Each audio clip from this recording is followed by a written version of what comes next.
Yoldayım cadde kapkara, önümde insan yalanlar asah. Yanlışlar bile doğrudur aslan, ölmedim ben çıkma rayımdan. Sabretmem dedim dayı, satmam verseler dünyayı. Ben dosttan yedim rüzgarı, zaten boş verdim onları. Ben dosttan yedim rüzgarı, satmam verseler dünyayı. Sabretmem dedim dayı. Bir üzünle gözlerim ağlar, bize masalları onlar yazarlar. Atıldı zarlar, hayatım parlar, hepsi şairdi öyle sanarlar. Hayat bu denen şey kumar, çocukluğu kapandı kurtlar.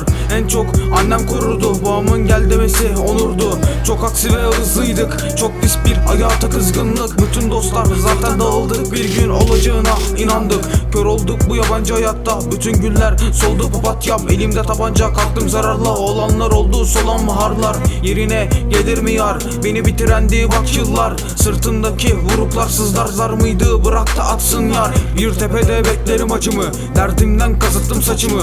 Memur amcalar bilir adımı, düştüm ben yaktım bağrımı. Seni aradı mı o dostların, Instagram'da gördüm postları. Para yok derler hazır tostları, ellemem bırak yerlensin tozları. Teybimde açıksa babam üstüm, bu yaşımda ben çukura düştüm. Geriye kalan hayata küstüm, görmüştüm ama demek ki gördüm. Sabretmem dedim dayı, satmam verseler dünyayı.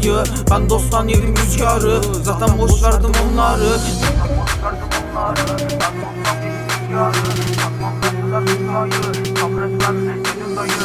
Bir geceyle gündüzü bağla, yere düşürme tek bir damla. Hayata kanma, kolay da sanma, atıldı para hemen de koşma. Hayatın ta kendisi kumar, kurtlar zaten peşinde turlar. Annenin değerini unutma kardeş, babanı koru değmesin güneş. Yerine geldi mi yar, seni bitirmesin bak yıllar. Kalbine de sakın vurmasınlar, bana kelepçe vurdular yar. O tepeler yok oldu artık, o zamandan beri yok yattık. Aldılar zaten beni içeri, bağıracağım söktüler kökten. O dostların şimdi sosyetik, eskiymiş anladım ve kaybettim. Şimdi dağıttılar, ben hapsettim, adam yapmazsam ben de namerdim. Şimdilerde tanrı vursa sağ, doğru olan bu sözler paşa. O zaman yükler var başka, anladım dost dedim bak saçma.